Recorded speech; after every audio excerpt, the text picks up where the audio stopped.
Welcome to Love Lies Chronicles. Support the channel by liking, commenting, and subscribing. I promise even more interesting stories.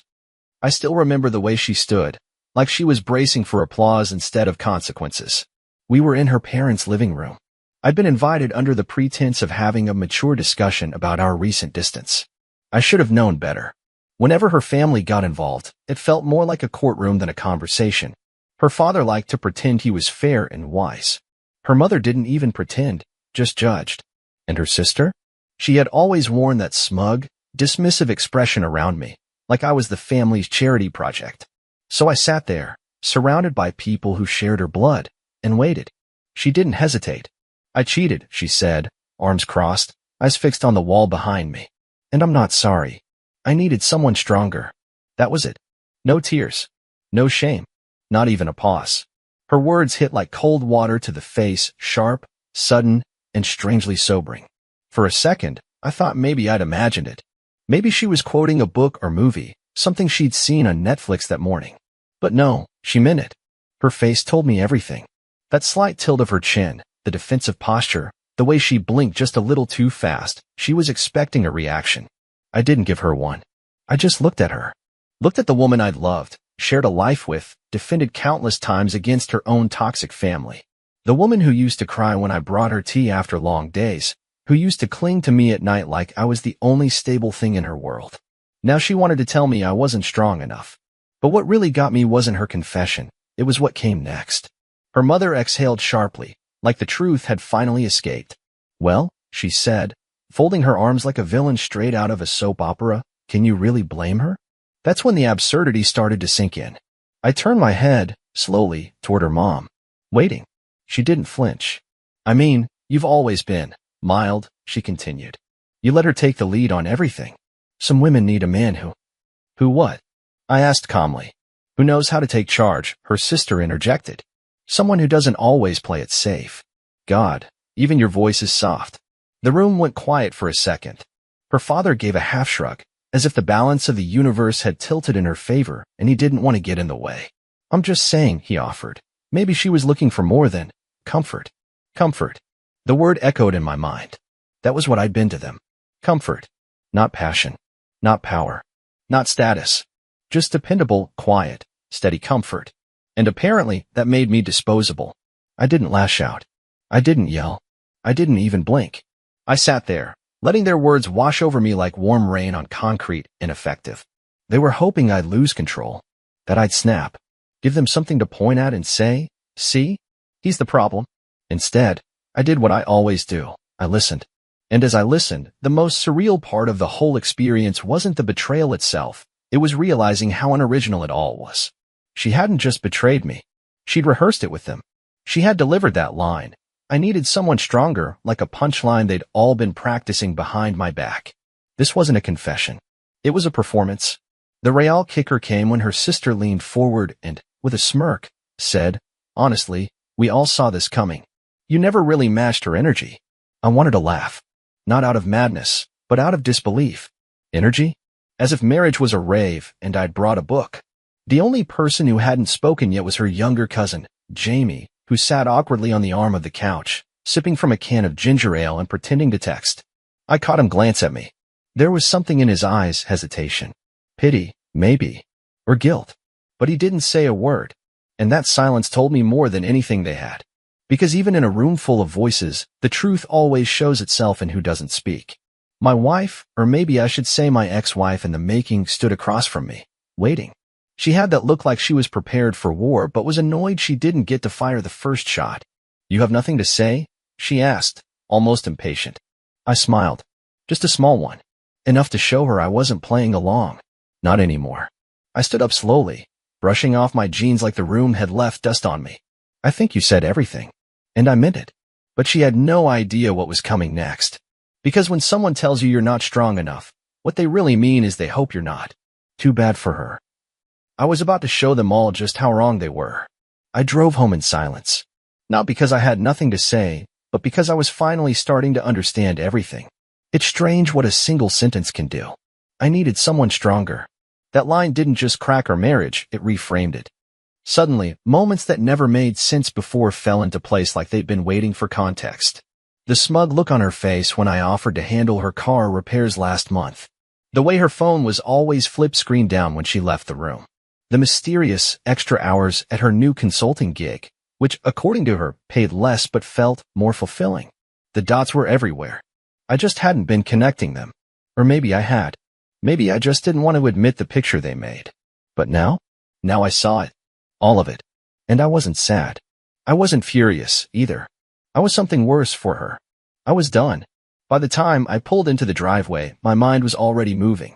I wasn't thinking about saving the marriage or getting revenge. I was thinking about precision. There's something about betrayal that strips the fog from your eyes. It reminds you of who you were before you spent years compromising yourself into something smaller just to make a woman feel big. I unlocked the door, walked into our quiet home, and closed it behind me. Then I laughed, softly, to myself, because now I had nothing left to lose. And that made me dangerous. I didn't rage or break things. I sat down at the kitchen table and made a list. Pen on paper, old school. Something about writing it out made it feel real. Solid. The list wasn't long. It was simple. Banking. Separate my finances. Move direct deposit. Cancel the joint card. Proof. Pull the messages. Screenshot everything. Check the shared drive. Exit strategy. Lawyer up. Quietly. Pick a date. Final move. Don't confront. Let her fall first. That last one was important. Because she was so sure she'd won. So confident her little family tribunal had stripped me of my spine. They thought silence meant weakness. What they didn't know was that silence is what strength sounds like when it's thinking. That night, I didn't sleep in our bedroom. I took the guest room, claiming I had a headache. She didn't notice. Or maybe she did and was just glad to have the space. Either way, I slept better than I had in months. In the morning, she tried to act normal. Made her green juice. Asked me if I wanted coffee. Not because she cared, just because she needed to maintain the performance. Keep up the image. I told her I was good. She didn't ask again. While she was in the shower, I pulled up our shared financial accounts on my phone. Within minutes, I had the passwords changed, my paycheck redirected, and a new account set up at a different bank. By noon, I had the name of a family attorney from a colleague, someone discreet. Efficient. I wasn't rushing. This wasn't about impulse. This was about design. In the days that followed, I started documenting everything. Texts, call logs, screenshots of conversations she didn't know I could see because she forgot to unsync her desktop from our shared cloud folder. A rookie mistake. There were flirty messages from a guy named Kellen. Gym guy. Way too many emojis. Photos that weren't explicit, but weren't innocent either. He called her Tiger. She called him Captain. I guess that was supposed to be hot. It was all there. And I didn't feel a damn thing. Not jealousy. Not heartbreak. Just validation.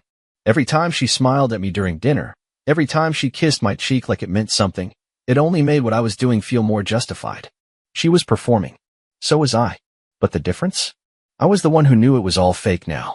She was just an actress still reading her lines, unaware the script had changed. One evening, while she was on the phone in the backyard, laughing too loud, sipping wine she hadn't paid for, I scrolled through her Venmo transactions. That's when I found it. Her mother had sent her $200 with the caption, "For the Airbnb, don't let him ruin your weekend." Airbnb. She hadn't just cheated. She'd planned for it. Her whole family knew. That was the moment something inside me hardened. Because they didn't just disrespect me. They dismissed me. Like I was some weak little footnote in her coming-of-age story.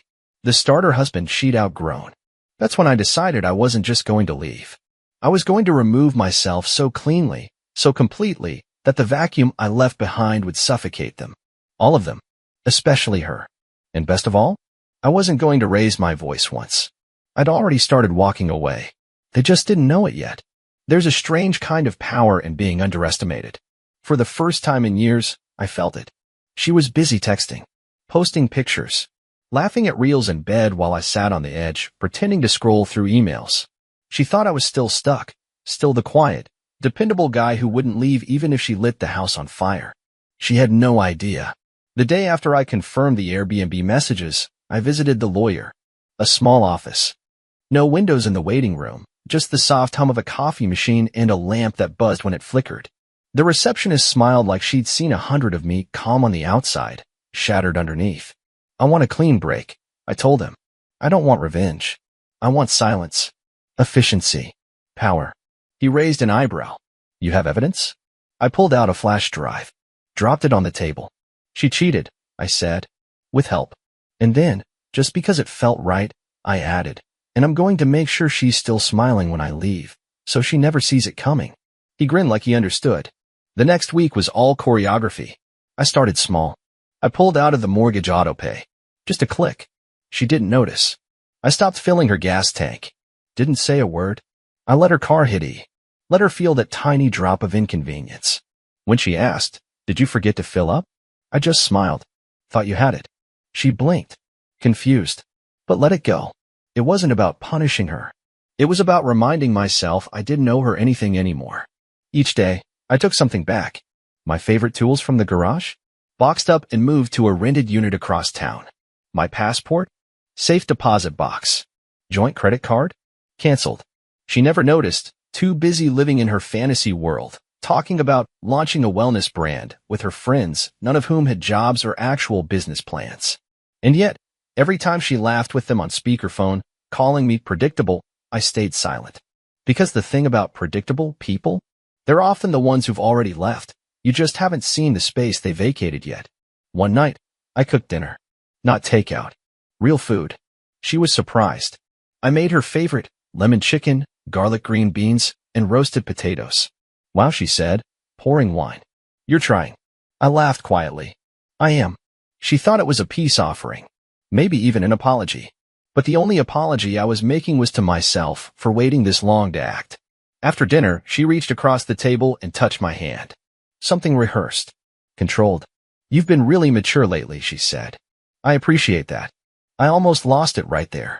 Not out of pain. Out of amusement. Mature. Like I was the child who needed managing. Like I hadn't been the one paying for her lifestyle while she played CEO of Vibes with Kellen the gym god. I let her sit with that version of the story. Let her believe she was in control. Because the real moment wasn't coming from me. It was coming from them. Her family. They've been so loud in that room. So bold in their accusations. But families like that? They only function when they think they're winning. Take away the illusion? They cannibalize each other. And I just pulled the first thread. The next time I saw her sister was at a grocery store. I didn't plan it. She was in the produce section, FaceTiming someone, sunglasses on indoors like she was famous. She saw me. Smirked. I hear things are better at home, she said, popping a grape into her mouth like a child who'd never been told no. I smiled. They are. Then I walked off, leaving her wondering. I didn't owe her explanations. What I did owe her was the opportunity to watch what happens when the family golden girl loses her golden goose. Because without me, they'd have to pay for their own dinners, their own herbs, their own weekends in wine country. I've been footing more of their fantasy than even I realized. But not anymore. By the end of the week, the first overdraft notice hit her email. A spa membership bounced. She came storming into the living room, phone in hand, demanding, "Did you change the payment settings on the joint card?" "No," I said calmly. "I canceled it." Her voice rose. "You canceled it without telling me?" I didn't think I had to. That stunned silence? That was the first real crack in her performance. She stormed off to call her mother. I overheard pieces of the conversation. It wasn't going well. Apparently her mom's contribution to the Airbnb trip had bounced too. A house of cards built on fake status, fake confidence, and fake strength. And now I was removing the glue. One breath at a time. She still didn't know I'd be leaving soon. She thought this was about boundaries. It wasn't. It was about departure. And when I left, it wouldn't be with anger or bitterness. It would be with peace. Because you can't grieve the loss of something that never existed in the first place. I waited for a Friday. Not because I wanted to ruin her weekend. Because I wanted her to finally notice the silence. All week, she'd been unraveling in small ways. Missed payments, a gym membership frozen, her favorite stylist canceling last minute after her usual tips stopped clearing. None of it made her think of me. Not really. She blamed bank errors and bad luck. Delusion is always loudest right before it dies. That morning, I set everything in place. Clothes, documents, electronics gone. Moved in stages. All that remained were the items I didn't want anymore. A token hoodie. My backup phone. A pair of old sneakers she'd once called embarrassing. Let her keep those. Souvenirs. I printed out the legal papers my attorney had drawn up. A clean, Brutal exit. No negotiations, no begging. We'd been married under mutual agreement. I was ending it the same way. That evening, she came home from yoga. Hair done. Nails fresh. No yoga mat in sight. She was too distracted to notice the suitcase by the door. She dropped her bag, kicked off her shoes. "Hey babe," she said, halfway through a text. "You cooking tonight, or should we order?" I turned off the burner. Left the pan on the stove, untouched. "You'll want to sit down." She paused. That was new. She didn't take instructions from me. Not anymore. But something in my voice stopped her. She sat slowly. I slid the envelope across the table. She didn't reach for it. "What's this?" "The moment you thought you'd never get." I watched her open it. Saw her eyes race through the words. Watched the smirk fall off her face like wet paint sliding down a wall. "What is this supposed to be?" "Freedom," I said. "Isn't that what you wanted?" She stared at me. No arguments. No accusations. Just my name, my signature, and your new beginning. "This is a divorce agreement." "Very good." She stood. "You're serious?" "I am." Her voice rose. "So that's it? You're just walking out like some coward." I smiled, peacefully. "No. I'm walking out like someone who finally figured out the game was rigged." Her jaw twitched. The panic hadn't set in yet. But it was coming. "You can't just." "I can," I said. "And I am. Everything in that document is legal. Fair. Signed. You'll be served by Monday." She was frozen. Not sad. Not angry. Just confused. Like she'd forgotten I was capable of choice. Like she'd really believed I'd stay forever, absorbing every jab, every betrayal, every dismissive glance like it was part of my marriage vows. I stood up. "Don't bother calling your mother," I said. "She's part of this. So is your sister. So is that little Airbnb party you thought was private." That broke her composure. Her mouth opened, but no words came. "I'm not going to post anything. I'm not going to humiliate you. You'll do that all on your own." "You're leaving me?" "You already left." "I'm just catching up." I grabbed my bag, slid on my coat, turned to leave. And then, just for me, I said one last thing. Strength isn't loud, Eva. It doesn't cheat. It doesn't blame. It walks out of the fire without raising its voice. And I walked out the door. Didn't look back. Didn't slam it. Just closed it like it was any other day. Because for me, it was. That was a month ago. Since then, I've learned that her strength lasted about as long as her credit limit. I didn't have to ruin her. She did that all by herself. The moment I left, the fantasy shattered. Her gym guy? Gone the minute her card declined at his favorite sushi spot. Her sister? Too busy dealing with her own breakup to play support system. Her mother? Lost her nerve once she realized she couldn't guilt-trip me into staying. The family that stood so proudly behind her? They've gone quiet. Turns out, without someone to blame, they had to start looking at the real problem. Her. And from what I've heard, from mutual friends, the barista who used to joke with us, and even Jamie, her cousin who finally texted me back, it's been a spectacle. Whispers about the strong woman who got dumped. Rumors about money missing. Late rent. One particularly poetic detail? Apparently, she tried to get a loan in my name last week. Didn't know I'd already locked my credit. She still thinks I'm playing checkers. She'll never understand I was playing chess all along. I didn't feel free the moment I walked out. Not at first. I felt quiet. Like the house was still in my lungs, and I had to exhale it slowly. But freedom doesn't always come with fireworks. Sometimes it comes in silence, when you realize you're finally alone, not abandoned. I moved into a small condo on the edge of town. Clean. Quiet. Just enough space for peace and none for drama. I bought a new coffee maker. One she would have called cheap. I use it every morning, and it makes the best coffee I've had in years. That's the thing they never tell you about healing. It's not a dramatic rebirth. It's 1,000 quiet decisions that aren't influenced by someone else's judgment anymore. I never made an announcement. I didn't throw a party. But word got around. Mutual friends started reaching out. Some to express shock. Some, surprisingly, to apologize for not saying anything sooner. Most just wanted to hear the version that didn't make her the hero. I didn't give it to them. I told them I was done speaking on her behalf, something I should have stopped doing a long time ago. I don't know what story she tells now. I don't care. I know she's no longer working at that consulting firm. I know her brand launch failed before it even started. I know her gym guy isn't around anymore. She tried reaching out once. Texted me a photo of our old dog, the one I let her keep because I thought she needed the company more than I did. I didn't reply. Not out of pettiness. Out of peace. Because when someone shows you who they are, the worst thing you can do is try to reintroduce yourself. But there was another path I could have taken. I've imagined it more than once. What if I'd waited until her birthday? Not to celebrate, but to stage the reveal. I had enough proof. Screenshots, emails, bank records, even that Airbnb receipt her mother helped pay for. Imagine the scene, her entire family at the dinner table, holding glasses of champagne, toasting to the illusion, and then me pulling out a projector and saying, "Let me show you what your strong woman has been up to." Her mother's smile would have frozen mid-toast. Her sister's laugh would have caught in her throat. And Eva? She'd watch every smug breath she ever took crawl back down her windpipe. I could have watched them all squirm. Could have let them drown in their own humiliation. But I didn't. Because I'm not like them. And that's exactly what makes me stronger. I've often imagined a different outcome, one where I didn't leave at all. One where I stayed, played along, let her think she won, and then quietly dismantled everything, cut her access to the accounts, took her name off the title, let the bills pile up while pretending everything was fine. And just when the walls were closing in, I'd hand her a mirror and say, "This is who you married." I'd live under the same roof long enough for her to feel what I felt. Insignificance, dismissal, emptiness. Only mine would be controlled, purposeful. I wouldn't raise my voice. I wouldn't break a single plate.